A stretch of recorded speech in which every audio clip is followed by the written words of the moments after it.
अस्सलाम वालेकुम dear viewers, week by week pregnancy की इस सीरीज़ में हम 40 हफ्ते तक पहुंच चुके हैं। अब बेसब्री से इंतज़ार है कि डिलीवरी हो जानी चाहिए, क्योंकि बहुत सारी हमारी फ्रेंड्स जो कि हमारे साथ चल रही थी वो डिलीवर हो चुकी हैं, वो मम्मीज़ बन चुकी हुई हैं और हम अभी तक यहीं फंसे हुए हैं कि डिलीवरी है कि होने का नाम ही नहीं ले रही। और जो बच्चे को मिलने की जितनी जल्दबाजी बेसब्री है वो एक अलहदा से चल रही है। देखें, फिर भी परेशान होने की ज़रूरत नहीं है। 40 हफ्ते का मतलब ये है कि आपका ये 9 महीने ख़त्म हो चुके हैं और ये जो 40वां हफ्ता चल रहा है ये 7 दिन ऊपर है। ठीक है, अब ये होता है कि बहुत सारी जो माएँ होती हैं वो 70% माएँ 40 हफ्ते से पहले डिलीवर हो जाती हैं और 30% जो माएँ होती हैं वो 40 हफ्ते के बाद डिलीवर होती हैं, यानी 41-42 वीक्स पे। इससे परेशान होने की ज़रूरत नहीं है, ये नॉर्मल फिनोमेना है। अब मैं आपको ये बताऊंगी कि आपकी बॉडी में क्या चेंजेस होने वाली हैं। आपको बार बार फॉल्स लेबर पेन्स आ रही हैं जो कि फ्रीक्वेंट हैं। ठीक है, आपका वेट बढ़ चुका हुआ है, निचले हिस्से में जो प्रेशर बहुत ज़्यादा है, दर्द बहुत ज़्यादा हो रहा है, उठने बैठने में तकलीफ़ हो रही है, नींद पूरे तरीके से आ नहीं रही, आप बहुत बेचैन हैं, इरिटेट हैं, आपको बार बार पेशाब आ रहा है, बार बार आपको पखाना आ रहा है, क्योंकि जो बच्चे का सर है वो नीचे पेल्विक बोन में खिसकता चला जा रहा है और आगे मसाने की तरफ जो है ना पेशाब का प्रेशर पड़ता है और पीछे जो रेक्टम है उसकी तरफ जो है ना आपको पखाने का प्रेशर पड़ता है।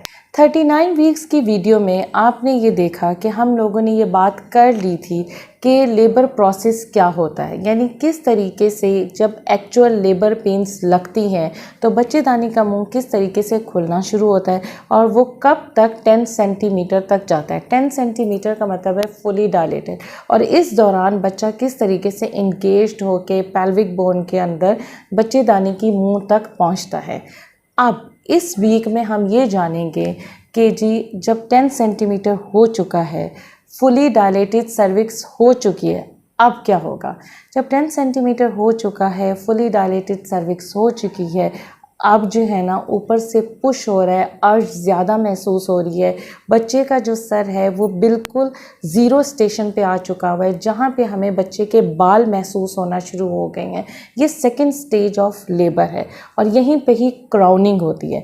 जब ये क्राउनिंग होती है तो सर्विक्स के मुंह के ऊपर जब बच्चे के सर का प्रेशर पड़ता है तो वो बहुत ही सेंसिटिव होता है और बर्निंग फील होना शुरू हो जाती है। इसको रिंग ऑफ फायर कहते हैं।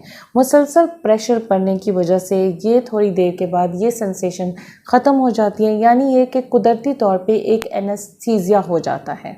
इस दौरान आपने खामखा जो है ना पुश नहीं करना। आपको अर्ज हो रही है पुश करने की, लेकिन आपने खामखा पुश नहीं करना। ठीक है, आपने रिलैक्स होना है। यहाँ पे आपने अपनी सांसों पे ध्यान देना है, लंबी लंबी सांसें लेनी है और रिलैक्स होना है, क्योंकि अगर आप खामखा जो है ना पुश करेंगी तो क्या हो सकता है कि बच्चेदानी का मुंह फट सकता है, पीछे जो है ना टीयर आ सकता है एनएस की तरफ, आगे ऊपर बच्चेदानी की तरफ टीयर आ सकता है, ऊपर मसाने की तरफ टीयर आ सकता है। इसीलिए आपने रिलैक्स होना है और जब आप अपनी सांसों पे तवज्जो देंगी, गहरी गहरी लंबी सांसें लेंगी और अपनी टांगों को, अपनी बटक को रिलैक्स छोड़ देंगी तो कुदरती तौर पे जो आपको दर्दें आ रही हैं, कॉन्ट्रैक्शन हो रही है, उसी में ऑटोमेटिकली बच्चा डिलीवर हो जाएगा और आपको पता भी नहीं चलेगा। तो आपने डिलीवरी के टाइम लेबर प्रोसेस में इस चीज़ पे ध्यान देना है ताकि ऑटोमेटिकली खुद ही पुश होके कॉन्ट्रैक्शन में बेबी आराम से डिलीवर हो सके। अब मैं आपको बताऊंगी कि आपके बेबी का क्या साइज़ है। आपका बेबी 19 से 20 इंच का हो चुका हुआ है, उसका वेट 3 kg से ज़्यादा है।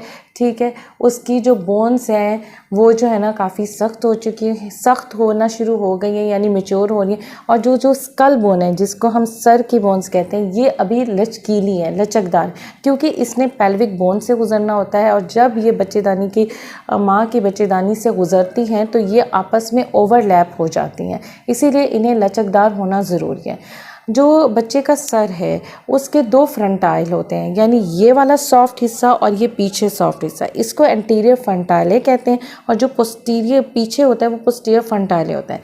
डिलीवरी के बाद जो पोस्टीरियर फ्रंटाइले वो 3 से 4 महीने के बाद जो सॉफ्ट हिस्सा था वो हार्ड हो जाता है। और जो एंटीरियर फ्रंटाले है वो डिलीवरी के बाद 8 से 9 महीने से लेके 15 महीने तक सख्त होता है। जब डिलीवरी हो जाती है तो जो बच्चे की देखने की सेंसेशन है वो जो है ना अभी प्रॉपर नहीं होती, यानी उसको धुंधला नज़र आता है, उसको माँ बाप अपने अभी क्लियर नज़र नहीं आते। आपने जो बातें जो है ना प्रेगनेंसी के दौरान जब आपके वो पेट में था बातें की थी, तब वो अलर्ट रहा था, एक्टिव रहा था। और जब आप उससे डिलीवरी के बाद भी करते हैं तो ये कुदरत की तरफ से है कि उसको ये फ़ील होता है कि मैं किसी अपने के साथ हूँ, और वो इसमें अलर्ट रहता है। अब मैं आपको बताऊंगी कि आपने किस तरीके से अपना ख्याल रखना है इस वीक में। जैसे कि आपका पेट बढ़ चुका है, आपका वज़न बढ़ रहा है और जी बच्चे का साइज़ भी बढ़ रहा है, उसकी रिक्वायरमेंट बहुत ज़्यादा हो चुकी हुई है, उसके इर्द गिर्द का पानी ख़त्म हो चुका हुआ है, उसके जो है ना मतलब कम की तरफ कम है, और जो है ना उसको मूवमेंट के लिए जगह नहीं मिल रही, उसको जाने वाला जो ब्लड फ्लो है वो भी कम हो रहा है।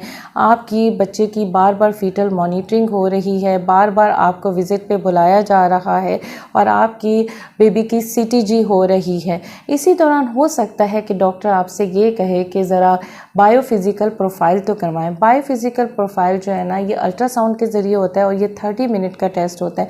इसमें ये देखा जाता है कि बेबी की जो फीटल मूवमेंट है वो ठीक है, उसकी मसल टोन ठीक है, उसका ब्रीथिंग पैटर्न ठीक है, उसके इर्द गिर्द का जो पानी है वो कहीं बहुत ज़्यादा कम वगैरह तो नहीं हो गया, उसके फीटल हार्ट रेट कैसे हैं। ये 10/10 हो तो इसका मतलब है okay, all thing is normal. तो ये बायोफिज़िकल प्रोफाइल इसी में ही हो रहा होता है जब आप फीटल हार्ट मॉनिटरिंग कर रहे होते हैं। अगर बायोफिज़िकल प्रोफाइल कम हो तो इसका मतलब है सीरियस इंडिकेशन है और फ़ौरन जो है ना कुछ प्लान करना है। इसमें मैं आपको एक बहुत इंपॉर्टेंट बात बताना चाहूँगी कि जो बेबी को ब्लड फ्लो माँ की तरफ से आंवल के थ्रू जा रहा होता है तो एंटीबॉडीज़ भी जा रही होती हैं, तो माँ के पेट के अंदर ये एंटीबॉडीज़ बेबी को इन्फेक्शन से प्रोटेक्ट करती हैं। लेकिन डिलीवरी के बाद जो है ना जो माँ का दूध है वो जो है ना बच्चे को एंटीबॉडीज़ प्रोवाइड करता है और उससे वो इन्फेक्शन से बच सकता है। इसी वजह से डिलीवरी के फ़ौरन बाद आपने बच्चे को माँ का दूध पिलाना है। अब मैं इस वीक में बहुत इंपॉर्टेंट बात करूँगी, वो है बच्चे को डिलीवरी के बाद कैसे लपेट के रखना है। देखिए जब बच्चा माँ की गोद में होता है, पेट में होता है, तो क्योंकि वो सिमटा हुआ होता है, उसके इर्द गिर्द पानी भी कम होता है, उसके पास स्पेस नहीं होती, तो उसको ये आदत पड़ जाती है लिपटने की, सिमटने की।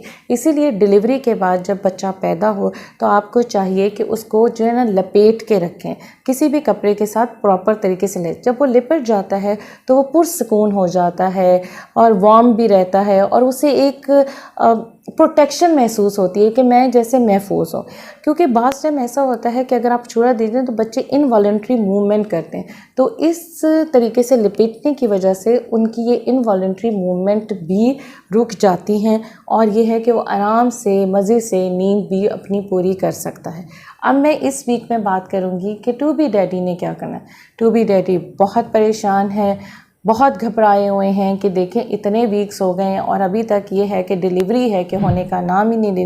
देखिए आपने ये परेशानी अपनी मिसेस को ज़ाहिर नहीं करनी, आपने अपनी मिसेस को इनकरेज करते रहना है और उनको सपोर्ट करना है, और जब उनको लेबर पेन्स लगनी है तो आपने फ़ौरन उन्हें हॉस्पिटल लेके जाना है। अपना बहुत ज़्यादा ख्याल रखें और मेरी अगले आने वाली वीडियो का इंतज़ार